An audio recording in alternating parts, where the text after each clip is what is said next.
ঢাকা চট্টগ্রাম মহাসড়কের আমরা এখন মেঘনা টোল প্লাজা এলাকায় দাঁড়িয়ে রয়েছি। প্রশাসন একটি বড় চ্যালেঞ্জ ছিল যে এবারের ঈদ যাত্রায় ঘরমুখো মানুষের যে যাত্রাটি রয়েছে এটি যাতে নির্বিঘ্নে করা যায় এবং কোনো ধরনের যানজট এবং ভোগান্তি ছাড়া যাতে এই যাত্রা করা যায়, সেই ক্ষেত্রে জেলা প্রশাসন থেকে শুরু করে সড়ক ও জনপথ বিভাগ, হাইওয়ে থানা পুলিশ এবং থানা পুলিশ সহকারে যে উদ্যোগ নেওয়া হয়েছে সেই উদ্যোগের আসলে সফলভাবে আমরা একটি কার্যক্রম দেখেছি যে এই উদ্যোগের কারণে দক্ষিণবঙ্গের যে 37টি জেলা রয়েছে এই 37টি জেলার যে ঘরমুখো মানুষগুলো রয়েছে কোনো প্রকার ভোগান্তি ছাড়াই কিন্তু তারা মেঘনা টোল প্লাজা সহ তারা পাড়ি দিচ্ছেন। এই টোল প্লাজা পাড়ি দিয়ে তারা আসলে তাদের যে উচ্ছ্বাস রয়েছে সেই উচ্ছ্বাসটিও জানিয়েছেন।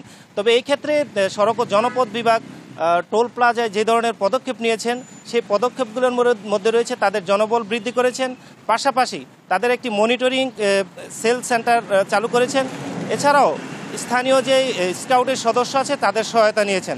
আমাদের পাশে নারায়ণগঞ্জ সড়ক ও জনপথ বিভাগের নির্বাহী প্রকৌশলী রয়েছেন আব্দুর রহিম, আমরা তার সাথে কথা বলবো, জানতে চাইবো যে এবারের ঘরমুখো মানুষের যে ঈদ যাত্রা রয়েছে নির্বিঘ্ন করতে তাদের যে প্রচেষ্টা, কি প্রচেষ্টাগুলো তারা কাছে পদক্ষেপ নিয়েছিলেন জানতে চাই যে কি ধরনের পদক্ষেপ আপনারা নিয়েছেন। ধন্যবাদ আপনাকে।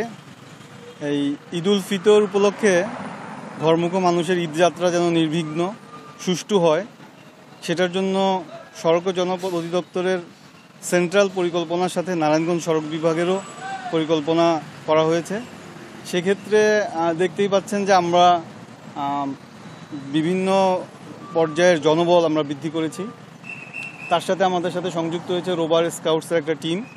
তারা এখানে রোস্টারের মাধ্যমে 24 আওয়ার্স কর্তব্য অবস্থায় আছেন এবং এটা অবশ্য আগেও ছিল যে আমরা টোল বুথ বৃদ্ধি করেছি এখানে আপনি দেখতে পাচ্ছেন যে 6টি টোল বুথ সামনে এবং 6টি টোল বুথ আরেকটু সামনে গিয়ে আছে। তো সেক্ষেত্রে আমাদের যানবাহনের ম্যানেজমেন্টটা খুব আমি মনে করি ভালো হচ্ছে। তাছাড়া পুলিশ এবং জেলা প্রশাসনের সহায়তায় এখানে অতিরিক্ত পুলিশ মোতায়েন করা হয়েছে, যেটা আমাদের সার্বিক আইন শৃঙ্খলা রক্ষায় সহায়তা করছে। এছাড়া আমাদের সেন্ট্রাল, আপনি যেটা বললেন যে সেন্ট্রালি একটা মনিটরিং টিম গঠন করা হয়েছে, সেখান থেকে সার্বক্ষণিক এই টোল প্লাজার কার্যক্রম পর্যবেক্ষণ করা হচ্ছে। কোথাও কোনো যানজট হচ্ছে কি না, যানজট যদি হয় সেটার কারণ কি, এবং সাথে সাথে রেস্কিউ টিম আমাদের একটা রেকার এনে রাখা হয়েছে। কোনো যানবাহন যদি বিকল হয়ে যায় সেটা যেন তাৎক্ষণিকভাবে আমরা সরিয়ে যান চলাচলটা স্বাভাবিক করে রাখতে পারি। এবং আমাদের রোস্টার ডিউটির মাধ্যমে সার্বক্ষণিক 24 আওয়ার্স এই টোলের ব্যবস্থাপনা সুষ্ঠুভাবে চালানোর প্রচেষ্টা অব্যাহত আছে। আরেকটা জিনিস যদি জানতে চাই যে গত 24 ঘন্টায় মেঘনা টোল প্লাজা দিয়ে কি পরিমাণ যানবাহন পারাপার হয়েছে? গত 24 ঘন্টায় গত 27 তারিখে আমরা দেখলাম যে এখানে একটা মজার জিনিস হচ্ছে কি, নর্মালি ঈদের সময় কি হয়, ঢাকার থেকে ট্রাফিক সব বাইরে যায়, কিন্তু আমাদের এই রাস্তাটা ঢাকা চট্টগ্রাম মহাসড়কটা ইকোনমির লাইফ লাইন এবং চট্টগ্রাম যেহেতু বন্দর নগরী সেখানে অনেক লোকজনের কর্মসংস্থান। ওইখান থেকে কিন্তু অনেক লোক আমরা দেখি যে ঢাকা হয়ে আপনার দক্ষিণবঙ্গে বা অন্যান্য জেলায় ওইদিকে যায়। তো সেই ক্ষেত্রে ঈদের সময় যেটা দেখা গেল যে আমাদের চট্টগ্রাম অভিমুখে গাড়ি পেলাম আমরা প্রায় 50-52 হাজার, এবং ঢাকা অভিমুখেও একই রকম 55 হাজারের মতো, মানে দুই দিকে অলমোস্ট কাছাকাছি গাড়ি চলাচল করতে আমরা দেখলাম আর কি। ধন্যবাদ। আমাদের সাথে যুক্ত ছিলেন নারায়ণগঞ্জ সড়ক ও জনপথ বিভাগের প্রকৌশলী আব্দুর রহিম। আমরা আরও একটি জিনিস জানতে পেরেছি, যেটি হচ্ছে নারায়ণগঞ্জ জেলা প্রশাসন কর্তৃক একটি উদ্যোগ নেওয়া হয়েছিল, সেটি হচ্ছে প্রায় 40টি পয়েন্টে আনসার এবং রোভার স্কোয়াডের সদস্যদের নিয়োগ করা হয়েছিল। বিশেষ করে যানজট নিরসনের জন্য তিনি এই ধরনের পদক্ষেপ নিয়েছেন। আমরা যদি আপনাদের একটু দেখাই যে এই টোল প্লাজার যেই বুথগুলো রয়েছে প্রতিটি বুথেই আসলে গাড়ি রয়েছে, তবে কোনো ধরনের যানজট নাই এবং ভোগান্তি ছাড়াই যেই দক্ষিণবঙ্গের যাত্রীরা রয়েছে তারা কিন্তু তাদের যাত্রাপথ অতিক্রম করতেছে। এবং এই সাথে যাত্রীরা যেমনটি জানিয়েছিলেন যে এই পথ অতিক্রম করে তারা আসলে কিন্তু আনন্দের যে উচ্ছ্বাস সেটিও ব্যক্ত করেছিলেন।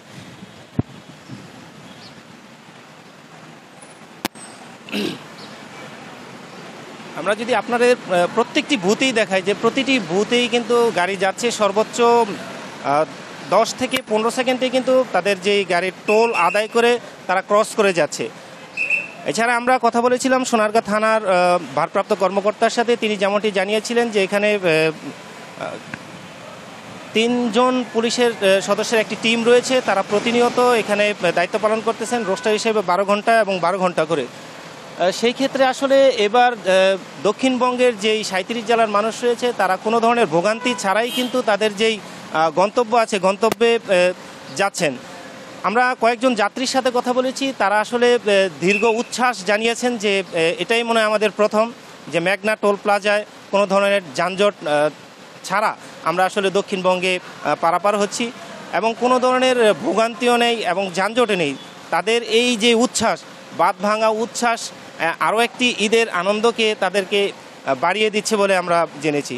তবে হাইওয়ে পুলিশ কর্তৃক যেটি জানিয়েছিলেন যে হাইওয়ে কাশপুর হাইওয়ে থানার যিনি ইনচার্জ রয়েছেন কাজী ওয়াহেদ মুর্শেদ, তিনি যেমনটি জানিয়েছিলেন যে এবার ঈদযাত্রায় ঘরমুখো মানুষকে ভোগান্তিহীনভাবে যাতে তাদের গন্তব্যে পৌঁছাতে পারে সেই ক্ষেত্রে তারা আসলে একটি পদক্ষেপ নিয়েছেন।